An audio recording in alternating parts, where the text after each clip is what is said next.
Esse é Marcos de Barcelona, mas ele poderia ser qualquer um, em qualquer lugar. O que está prestes a acontecer com ele acontece diariamente em escritórios e casas ao redor do mundo inteiro.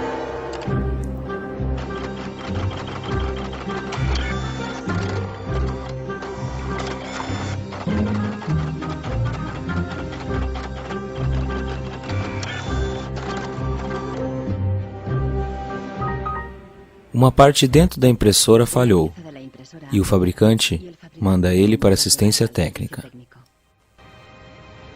El meu tècnic fa un diagnòstic previ, pero aquest diagnòstic ja són 15 euros més IVA. Seguramente será difícil encontrar las piezas para poder repararla.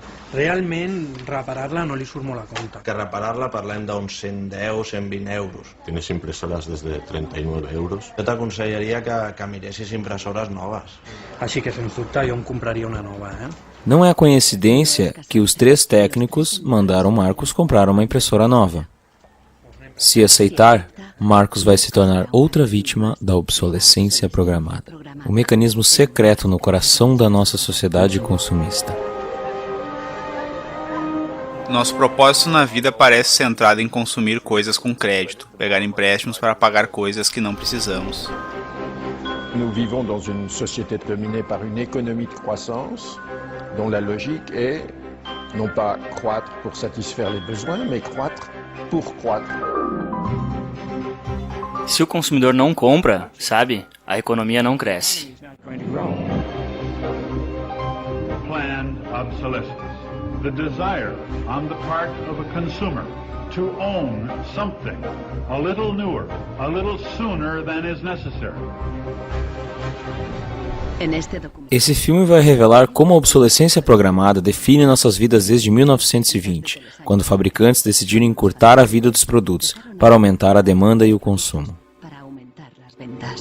Also hat man sich gedacht, dann beschränken wir einfach die Lebensdauer auf 1000 Stunden. Descobriremos como designers e engenheiros forçosamente inventaram novos valores e objetivos. Voltaram às pranchetas e criaram algo que fosse mais frágil. More fragile. Take time those things. Take time them. So when you finally paid for them, they're used up. Uma nova geração de consumidores começou a desafiar fabricantes. Seria possível imaginar uma economia viável sem a obsolescência programada? Sem o seu impacto no meio ambiente? As gerações futuras não vão nos perdoar. Eles vão fazer cara feia para esse estilo de vida de jogar fora das pessoas dos países desenvolvidos. A conspiração da lâmpada elétrica. A história não contada da obsolescência programada. Bem-vindos a Livermore, Califórnia, casa da mais antiga lâmpada em funcionamento do mundo. Meu nome é Lynn Owens e sou diretor do Comitê da Lâmpada. Foi em 1972 quando descobrimos que a lâmpada pendurada na estação de bombeiros era uma lâmpada diferente.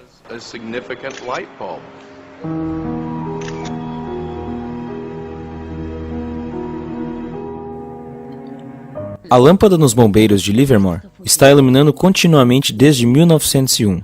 Ironicamente, a lâmpada já durou mais que 2 webcams.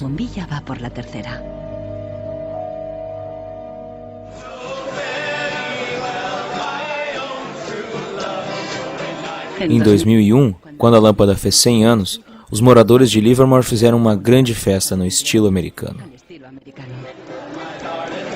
Se houvesse umas 200 pessoas, ficaríamos felizes. E acabamos com 800 a 900 pessoas comparecendo.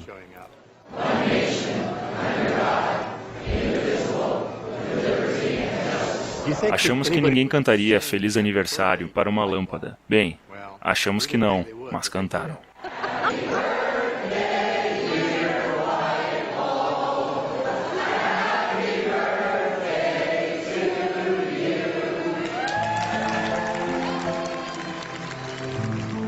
Esta lâmpada era produzida em uma cidade chamada Shelby, em Ohio, em 1895, e montado por moças, cuja foto temos aqui, e por estes cavalheiros, que investiram na empresa. O filamento foi inventado por Adolf Chalet, que o projetou para durar muito.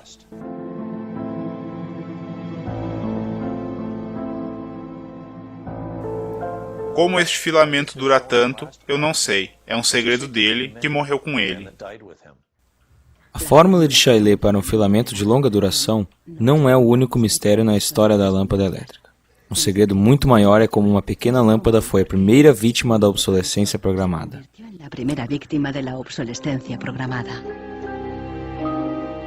Weihnachten 1924 war ein ganz besonderer Tag. In einem Hinterzimmer in Genf trafen sich einige Herren in Nadelstreifenanzügen, um einem geheimen Plan nachzugehen. Sie gründeten das erste weltweite Kartell, das sich zum Ziel setzte, die Glühbirnenproduktion der gesamten Länder zu kontrollieren und den Kuchen namens Weltmarkt unter sich aufzuteilen. Dieses Kartell hat den Namen Phoebus. Phoebus incluía os principais fabricantes na Europa e Estados Unidos, e até alguns em colônias distantes como a Ásia e África. Das Ziel ist gewesen, Patente auszutauschen, die Produktion zu kontrollieren und vor allem aber den Verbraucher zu kontrollieren. Es ist umso besser für diese Firmen, wenn der Verbraucher regelmäßig Glühlampen kauft, und wenn die Glühlampen lange brennen, ist das ein ökonomischer Nachteil. Inicialmente, os fabricantes queriam uma vida longa para suas lâmpadas.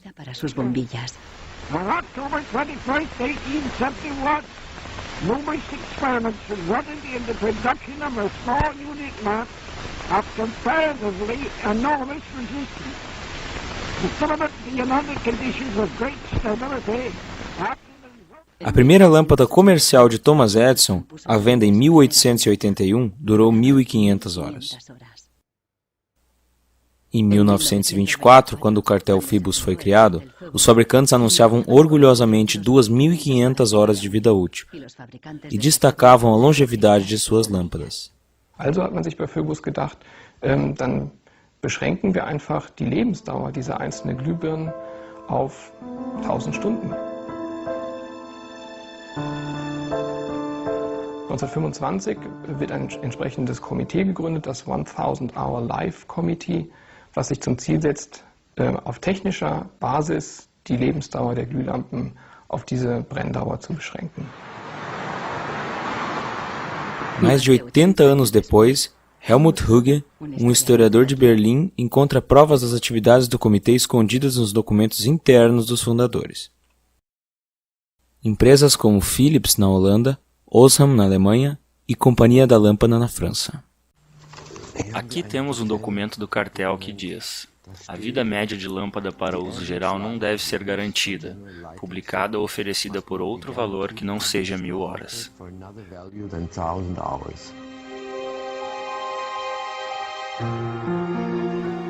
Sob pressão do cartel, membros das fabricantes conduziram um experimento para criar uma lâmpada mais frágil, que viria de acordo com a regra das 1000 horas.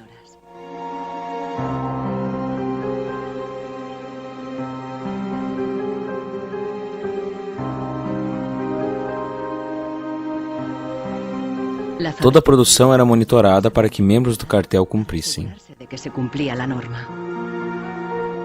Eine Maßnahme bestand beispielsweise darin, einen Prüfstand zu errichten, in dem viele kleine Sockel zu finden sind, in die dann wiederum einzelne Exemplare aus verschiedenen Produktionsreihen eingeschraubt wurden, und Firmen wie Osram haben dann genauestens protokolliert, wie lange diese Lampen brannten.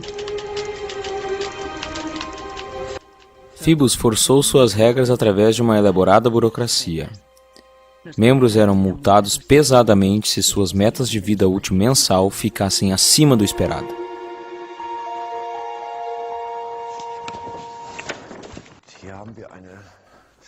Aqui temos uma lista de multas de 1929. Era quantos francos suíços as empresas tinham que pagar, por exemplo, quando a vida da lâmpada fosse de 1500 horas. Zum Beispiel 1500 Stunden.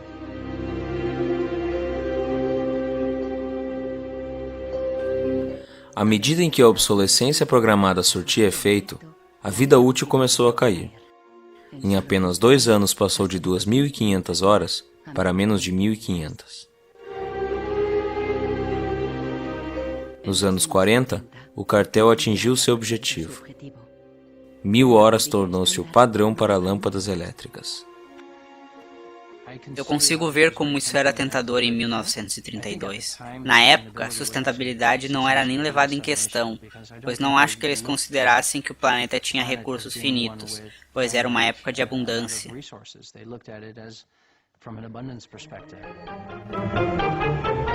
Ironicamente, a lâmpada sempre foi um símbolo de ideias e inovação, e acabou sendo o melhor e mais antigo exemplo de obsolescência programada.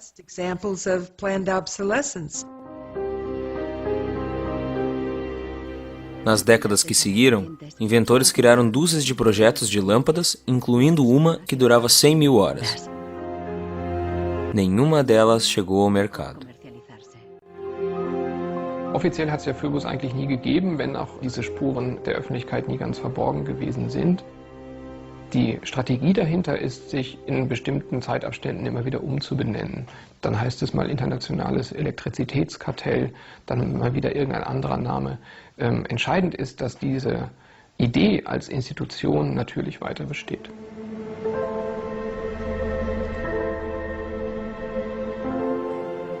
Em Barcelona, Marcos não seguiu os conselhos de trocar sua impressora.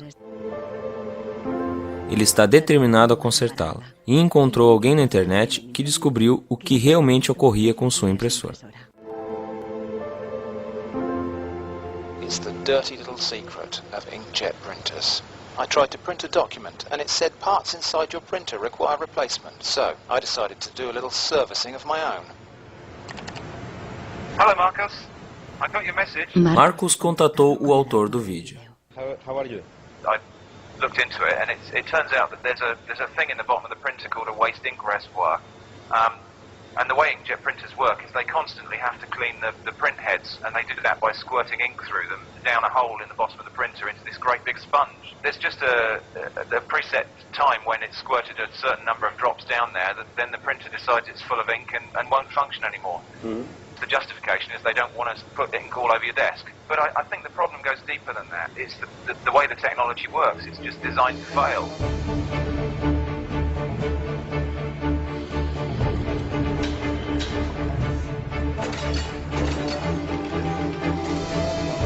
A obsolescência programada surgiu ao mesmo tempo que a produção em massa e a sociedade de consumo.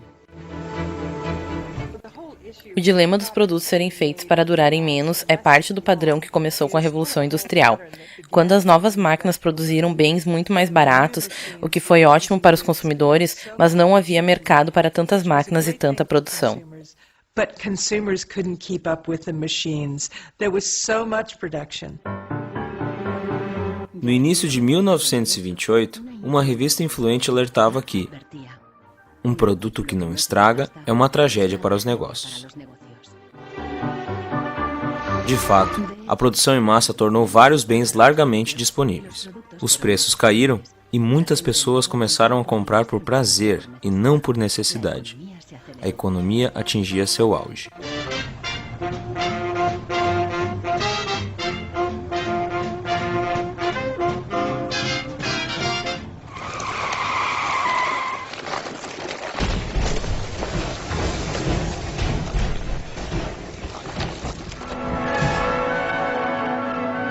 Em 1929, a sociedade de consumo emergente parou, quando Wall Street quebrou e jogou os Estados Unidos em uma profunda recessão. Unemployment reached staggering proportions.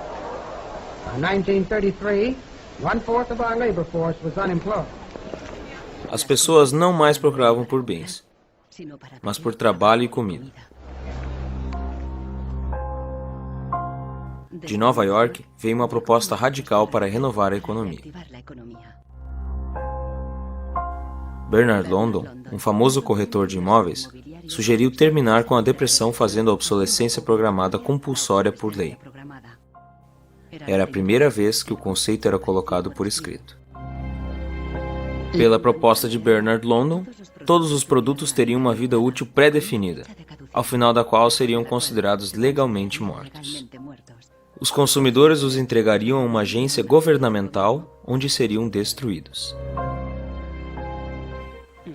Ele tentava chegar a um equilíbrio entre trabalho e o capital, onde sempre haveria um mercado para novos produtos, sempre haveria demanda para o trabalho e lucro para o capital. Bernard London acreditava que com a obsolescência compulsória, a indústria se manteria produzindo, as pessoas se manteriam consumindo e todos teriam empregos.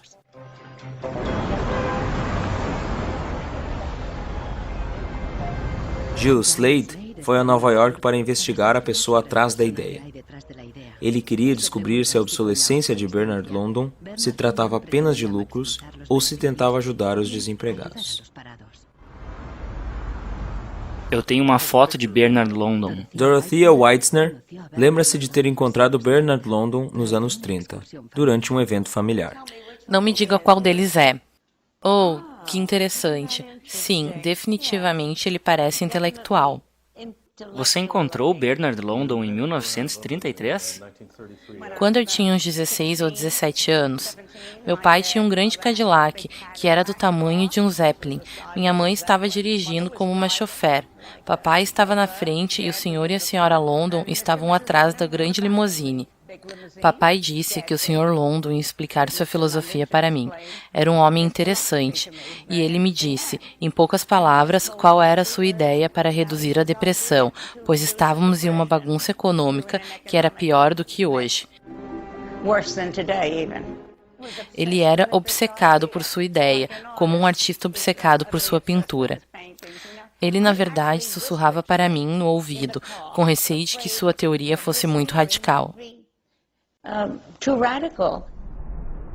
Na verdade, a proposta de Bernard London foi ignorada, e a obsolescência obrigatória por lei nunca foi colocada em prática.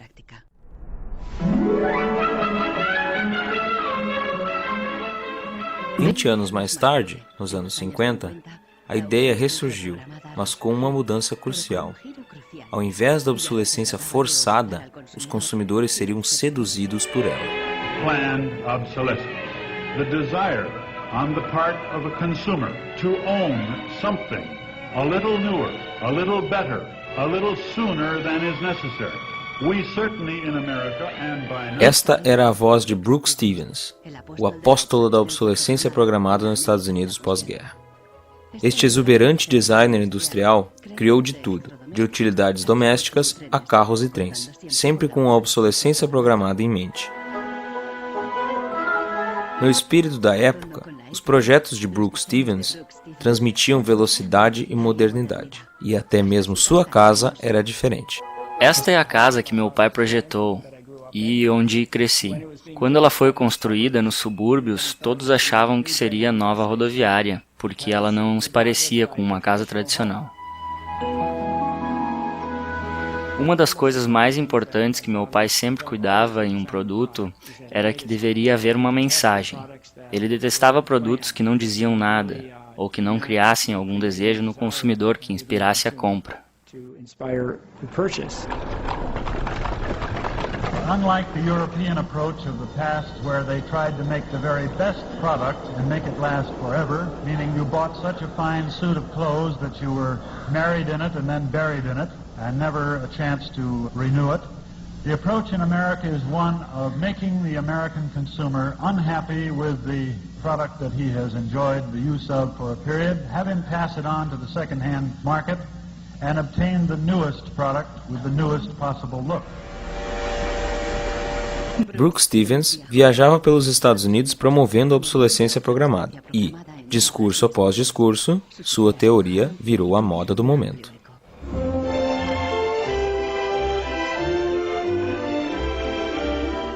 Women and men alike are increasingly interested in the look of things. They eagerly give their attention to what's new and beautiful and advanced. Design e marketing seduziram os consumidores a sempre desejarem os últimos modelos. Meu pai nunca desenhou um produto para intencionalmente falhar. ou tornar-se obsoleto por alguma razão funcional em um curto período de tempo.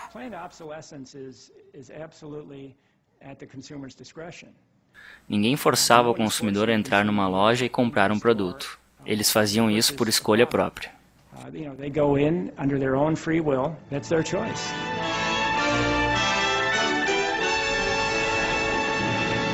Liberdade e felicidade através do consumo ilimitado. O modo de vida americano dos anos 50 tornou-se a base da sociedade de consumo que conhecemos hoje.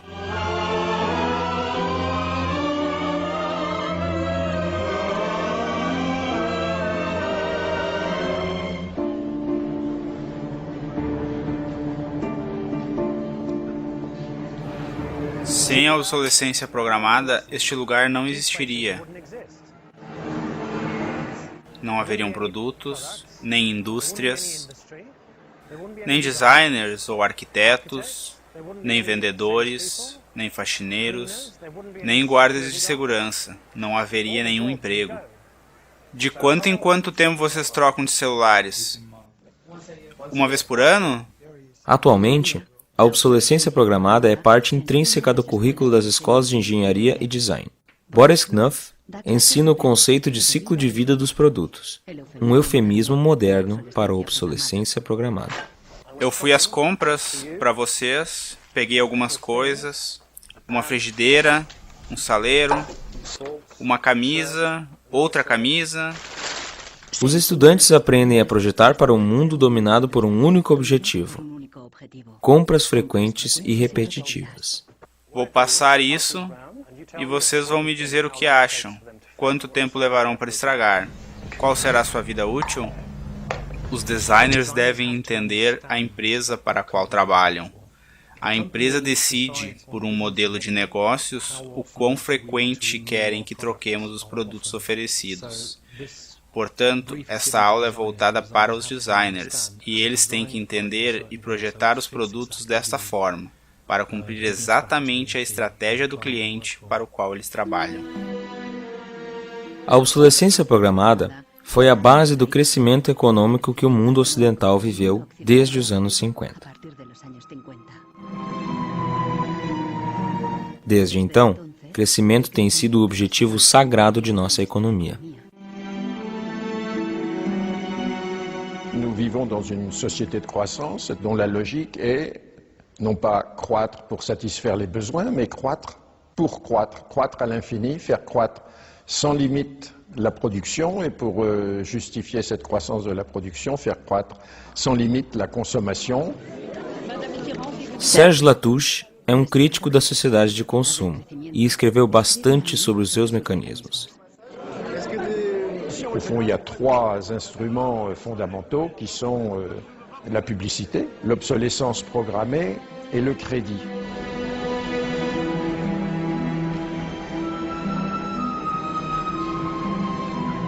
Durante a última geração, nossa vida resume-se a consumir e contrair dívidas para comprar coisas que não precisamos, o que não tem sentido. Críticos da sociedade de consumo apontam que ela é insustentável a longo prazo, por se basear em uma contradição.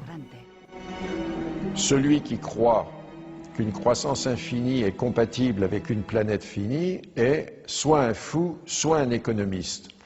Le drame, c'est qu'au fond, nous sommes tous des économistes maintenant. Porque um produto é criado a cada 3 minutos em algum lugar do mundo, isto é necessário? Acho que muitas pessoas veem que as coisas precisam mudar, quando os políticos dizem que comprar ou consumir é a melhor forma de movimentar a economia. On peut dire qu'avec la société de croissance, on est embarqué dans un bolide qui désormais manifestement n'a plus de pilote, qui va à toute allure et dont on peut prévoir le destin qui est soit de se fracasser contre un mur, soit de sombrer dans un précipice.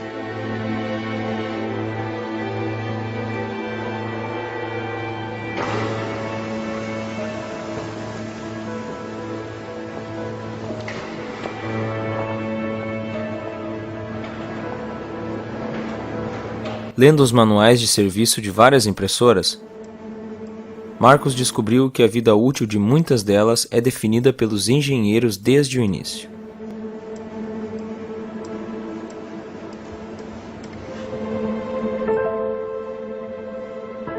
Eles conseguem isso colocando um chip dentro da impressora.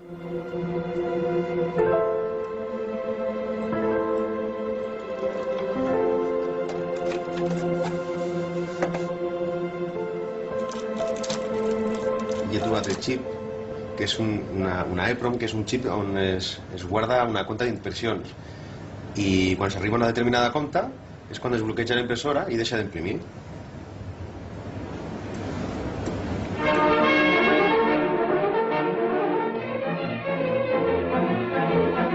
Como os engenheiros se sentem ao desenhar produtos para falharem? Esse dilema é abordado em um filme britânico de 1951, onde um jovem químico inventa um fio que dura para sempre. Ele acredita que um grande progresso foi atingido.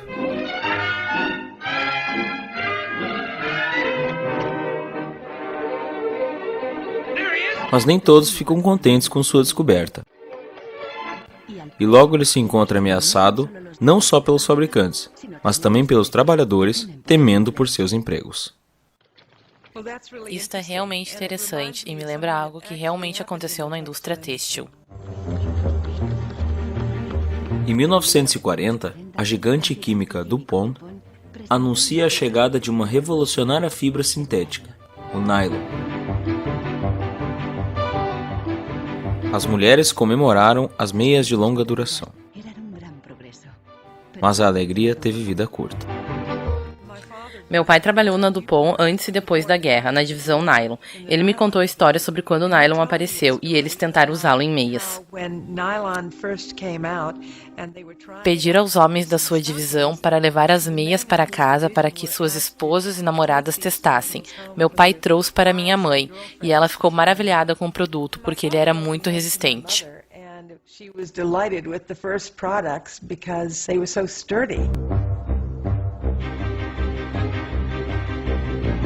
Os químicos da DuPont tinham tudo para se orgulhar de seu feito, pois até os homens testemunhavam a robustez das meias. O problema era que elas duravam demais. As mulheres estavam muito felizes pelo fato de que elas não rasgavam. Infelizmente, isso significava que a empresa que produzia as meias não iria vendê-las em quantidade. A DuPont deu novas instruções ao pai de Nicholas Fox e seus colegas.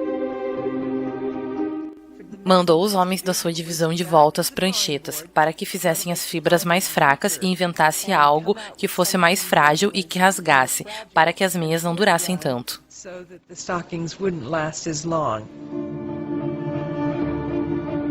Os mesmos químicos que usaram seus talentos para criar um nylon durável, tiveram que se ajustar e fazê-lo mais frágil.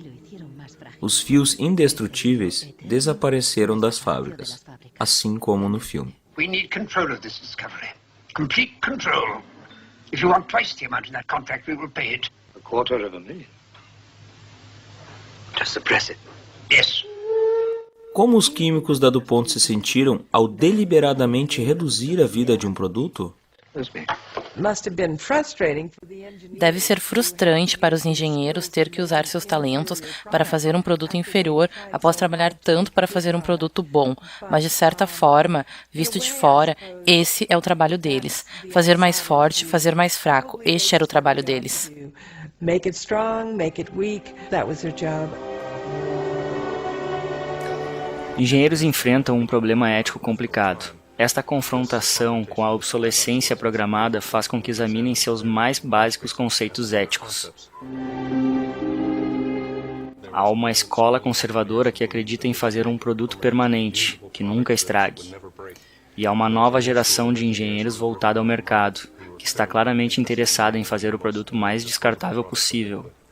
E este debate termina com a nova geração de engenheiros vencendo.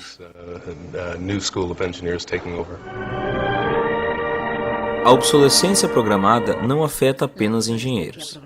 A frustração do consumidor comum é mostrada no clássico filme de Arthur Miller, A Morte de um Vendedor. Assim como Willy Lomax, tudo o que consumidores podem fazer é reclamar, impotentes.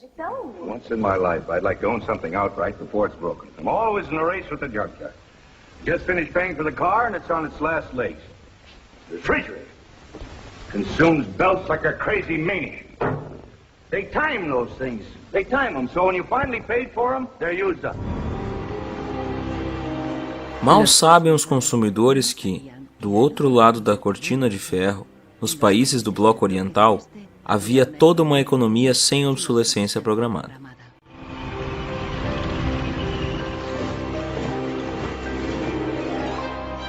A economia comunista não era guiada pelo livre mercado, mas centralizada pelo Estado. Era ineficiente e atormentada pela falta crônica de recursos. Num sistema assim, a obsolescência programada não fazia sentido.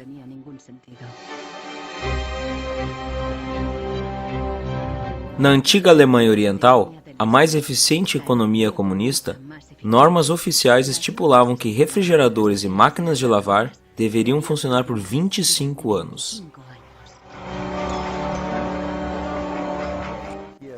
Esta geladeira eu comprei em 1985, na Alemanha Oriental. Tem 25 anos.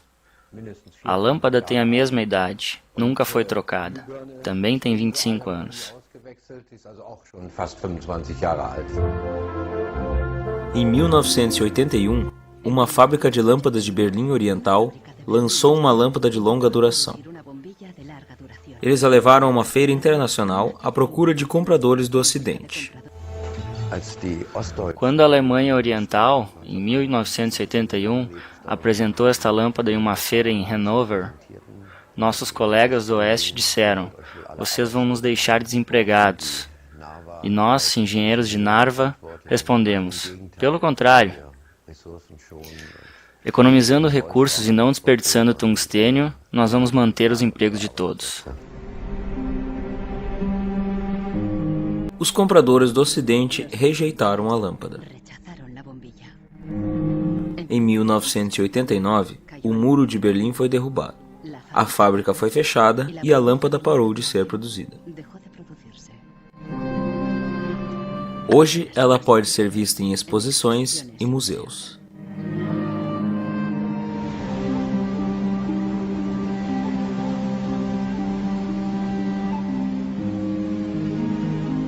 "20 anos após a queda do Muro de Berlim, o consumismo cresce no leste tanto quanto no oeste.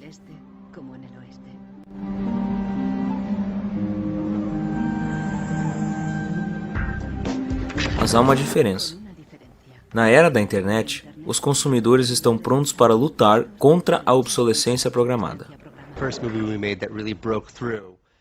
O primeiro movimento importante que fizemos foi o filme contra o iPod. Eu estava completamente quebrado após comprar um iPod por $500.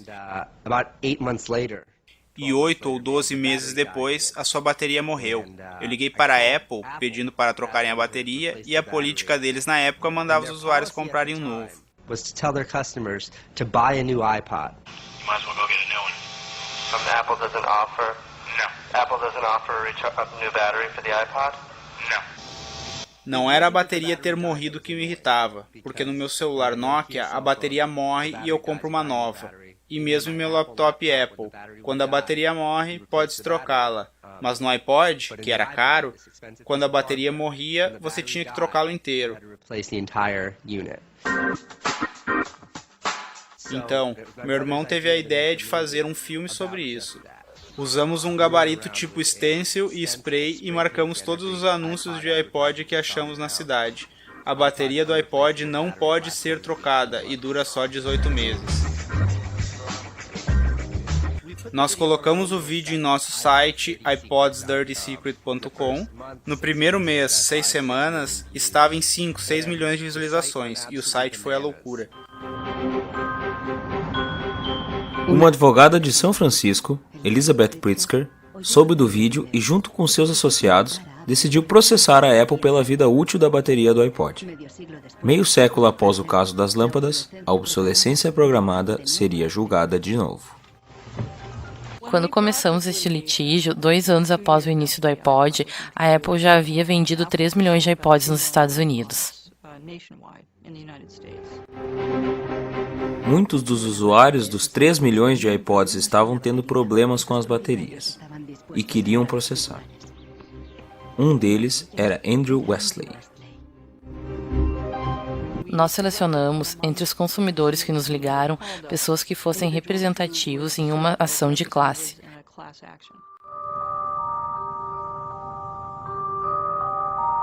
A ação de classe é um dispositivo interessante nos Estados Unidos, onde um pequeno grupo de pessoas toma o lugar de um grande grupo para representar-se perante o tribunal. Meu papel neste caso era representar milhares, ou talvez dezenas de milhares de pessoas. O caso ficou conhecido como Wesley contra a Apple.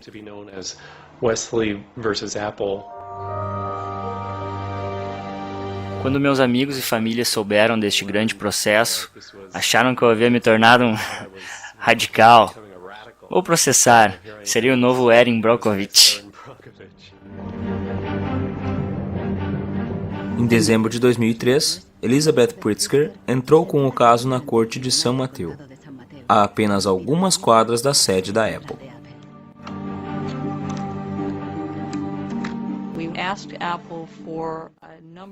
Nós pedimos à Apple a documentação técnica sobre a vida útil da bateria do iPod e recebemos uma montanha de dados técnicos sobre o projeto da bateria, sobre os testes, e descobrimos daí que o tipo de bateria de lítio que era empregada no iPod foi projetada desde o início para ter um período de vida útil muito curto.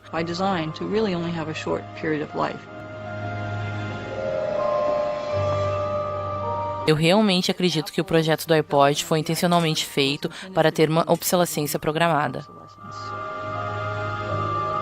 Após alguns meses de tensão, as partes chegaram a um acordo. A Apple fez um recall nas baterias e estendeu a garantia para 2 anos. Aos reclamantes foi oferecida uma compensação.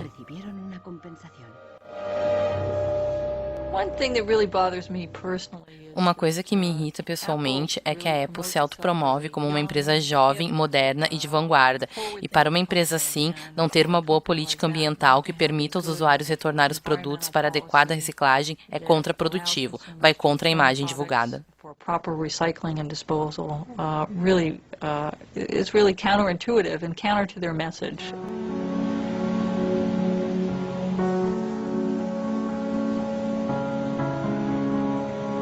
A obsolescência programada produz um fluxo constante de lixo, que é enviado a países do terceiro mundo, como Gana, na África. Já faz 8 ou 9 anos desde que eu notei lotes e lotes de containers chegando neste país com lixo eletrônico. Eram computadores e televisores obsoletos, que ninguém mais queria nos países desenvolvidos. O envio de lixo eletrônico a países do terceiro mundo é proibido por leis internacionais, mas as empresas usam um truque simples. Elas declaram o lixo como produtos de segunda mão. Mais de 80% do lixo eletrônico que chega em Gana é totalmente sem conserto, e lotes inteiros de containers são abandonados em lixões por todo o país. Estamos em um lixão em Agogloshi e no passado tínhamos um lindo rio chamado Odal, que fazia vários meandros nessa área. Antigamente era um rio riquíssimo de peixes e havia uma escola não muito longe daqui, de onde as crianças vinham jogar futebol e brincar no rio. Os pescadores organizavam corridas de barcos, eu me lembro muito bem. Mas agora está tudo acabado, já era. E isso me deixa muito, muito triste e muito furioso. And it makes me angry.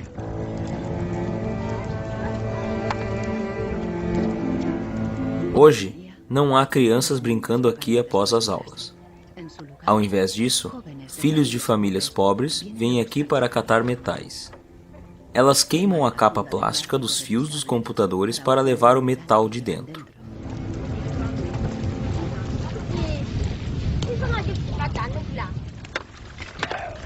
O que sobra é quebrado pelas crianças menores, que procuram por quaisquer resquícios de metal que tenham passado pelos mais velhos.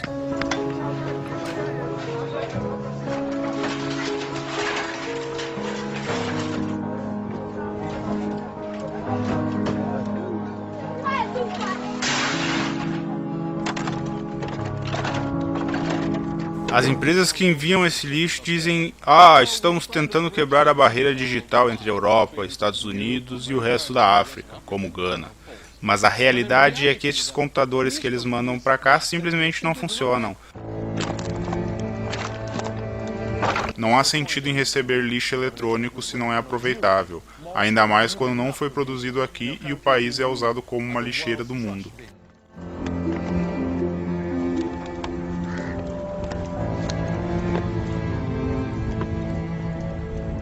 O lixo que por tanto tempo foi escondido de nossas vistas está agora voltando à nossa vida, de uma forma inevitável. A economia do descartável está nos afogando, porque não há mais espaço físico para colocar o lixo. Eu acho que, com o passar dos anos, nós vamos descobrir que o planeta em que vivemos não pode sustentar isso para sempre. Há limite dos recursos naturais e das fontes de energia disponíveis. As gerações futuras não vão nos perdoar. Eles vão fazer cara feia para esse estilo de vida de jogar fora das pessoas dos países desenvolvidos. Pessoas de todo o mundo começaram a lutar contra a obsolescência programada. Mike Anani está lutando a partir do lado recebedor. Ele resolveu começar coletando informações. Aqui onde eu guardo lixo eletrônico e as etiquetas de patrimônio. Esta aqui diz Amo Center, Nordvestjylland. É da Dinamarca. Esta é da Alemanha, fácil ver. Westminster College, Estados Unidos. Apple devia saber. É uma empresa que alega ser tão ecológica. Muitos produtos da Apple são largados aqui. Meu banco de dados contém as etiquetas de patrimônio, os endereços e telefones das empresas proprietárias do lixo eletrônico que é largado em Gana.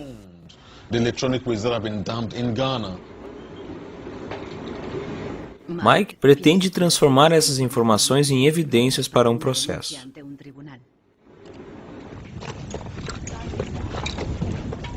Nós temos que fazer algo punitivo. Nós temos que processar as pessoas para que parem de mandar lixo para Gana.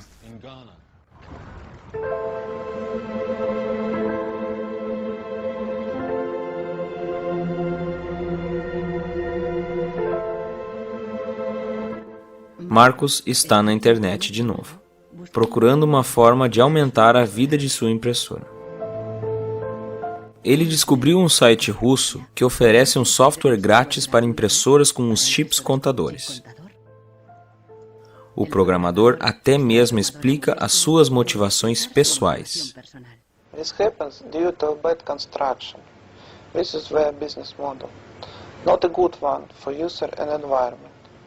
So I looked and found a way to make user-friendly software to allow active users reset an input counter. Marcos não sabe o que esperar, mas baixou o programa assim mesmo. De uma pequena vila na França, John Tacra luta contra a obsolescência programada, ajudando as pessoas a compartilhar projetos e ideias que vêm de todo o mundo. Em países pobres, as coisas são reparadas naturalmente. A noção de jogar algo fora só porque não funciona mais é vista como algo desprezível e impensável pelas pessoas. Na Índia, há uma palavra, jugad, que descreve essa tradição de consertar as coisas, não importa a complexidade delas. Eu tento encontrar pessoas que estejam fazendo algo real no mundo, ao invés de apenas falarem ou fazerem declarações abstratas sobre quão ruins as coisas estão e que devem mudar.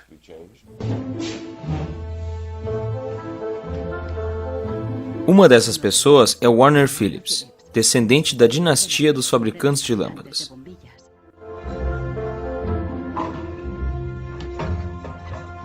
Eu me lembro do meu avô me levando a uma das fábricas da Philips, em Eindhoven, me mostrando como as lâmpadas eram fabricadas. Era muito legal.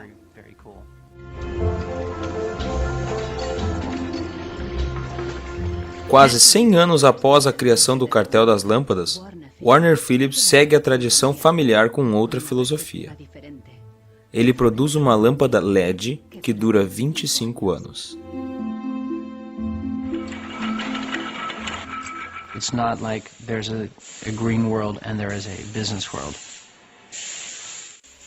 Proteção ambiental e negócios não são dois mundos diferentes. Sustentabilidade é a melhor forma para construir um negócio. E a única forma para fazer isso, eu acredito, é considerar no custo real do produto os recursos que foram usados, a energia consumida e os custos indiretos de transporte. Si on faisait vraiment payer aux transporteurs le coût réel du transport, sans parler du fait que le pétrole est une ressource non renouvelable et pour lequel on n'a pas vraiment de substitut, je dirais que le prix du transport devrait être multiplié par 20 ou 30. Se você considerar tudo isso em cada produto fabricado, haveria enorme incentivo aos fabricantes e empresários em todo o mundo para fazer produtos que durassem para sempre. A luta contra a obsolescência programada só pode ser atingida repensando a engenharia e produção dos bens de consumo. Um novo conceito chamado do berço ao berço afirma que, se as fábricas funcionassem como a natureza, a própria obsolescência programada se tornaria obsoleta. Wenn man über Umweltschutz redet, meint man bei uns immer sparen, verzichten, vermeiden, reduzieren, Nullabfall, weniger schädlich. Wenn man sich die Natur im Frühling anschaut, ein Kirschbaum, kein Sparen, kein Verzichten, kein Vermeiden. A natureza produz abundantemente, mas as flores que caem, folhas mortas e outros materiais descartados não são desperdiçados. Eles se transformam em nutrientes para outros organismos. Um ciclo. Die Natur kennt keine Abfälle, sondern sie kennt nur Nährstoffe. Braungart acredita que a indústria pode imitar esse ciclo da natureza. Ele provou que isto é possível ao reprojetar o processo de produção de uma empresa têxtil suíça. Wenn man zum Beispiel so einen Stoff hat dazu, ein Sofa damit bezieht oder ein Stuhl, dann sind die Zuschnitte, was man abschneidet, so giftig, dass es als Sondermüll entsorgt werden muss. Braungart descobriu que centenas de produtos altamente tóxicos eram rotineiramente usados na fábrica. Para a produção de novos tecidos, Braungart e sua equipe as reduziu a 36 substâncias biodegradáveis. Wir suchen jetzt alle Zutaten raus, dass man sie auch essen könnte. Das heißt, Sie können die klein schneiden und in Müsli packen, wenn Sie wollen. Wenn man eine Müllgesellschaft hat, ist jedes kurzlebige Produkt natürlich ein Müllproblem. Wenn es aber eine Gesellschaft ist, die Nährstoffe macht, ist jedes kurzlebige Produkt wieder eine Chance, etwas Neues zu machen. Para os mais radicais críticos da obsolescência programada, reformar a produção não é suficiente. Eles querem que repensemos todo o sistema econômico e nossos valores. C'est une vraie révolution. C'est d'abord une révolution culturelle, parce que c'est un changement de paradigme, c'est un changement de mentalité. Essa revolução é chamada de crescimento. Serge Latouche viaja de conferências a conferências, explicando como chegar a isto na sociedade como um todo. La décroissance, c'est un slogan provocateur qui a pour fonction de rompre avec le discours un peu euphorisant de la croissance possible, infinie, soutenable, et donc pour marquer la nécessité de changer de logique. L'essentiel du programme, en quelque sorte de la décroissance, tient en un mot réduire. Réduire notre empreinte écologique, réduire nos gaspillages, notre surproduction, notre surconsommation. Réduisant la consommation, en réduisant la production, mais en libérant du temps libre, on peut développer d'autres formes de richesse qui ont l'avantage d'être, de ne pas s'épuiser quand on les consomme, comme l'amitié, le savoir. Nós cada vez mais confiamos nos objetos para nos dar o senso de autoestima e identidade. Isso, em parte, é consequência do rompimento com coisas que antes nos identificavam, como o entrosamento na comunidade ou a relação com a terra, ou mesmo relações sociais que foram substituídas pelo consumismo. Si le bonheur dépendait du niveau de consommation, on devrait être dans la félicité absolue parce que nous consommons 26 fois plus que du temps de Marx, mais toutes les enquêtes montrent que les gens ne sont pas 20 fois plus heureux, parce que le bonheur est toujours quelque chose de subjectif, évidemment. Críticos do decrescimento temem que isso destrua a economia moderna e nos leve de volta à Idade da Pedra. Revenir à une société soutenable, c'est-à-dire une société dont l'empreinte écologique ne dépasse pas une planète, eh bien, ça n'est pas revenir à l'âge de pierre, c'est revenir, toutes choses égales d'ailleurs, pour un pays comme la France, aux années 60. Ça n'est pas vraiment l'âge de pierre.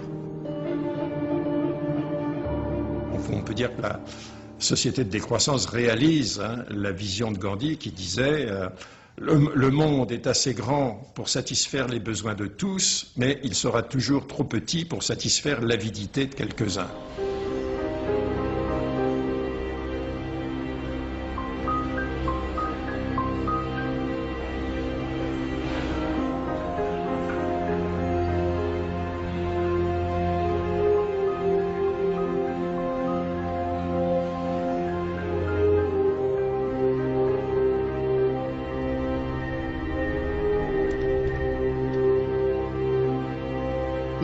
Marcos está instalando o software russo em seu computador.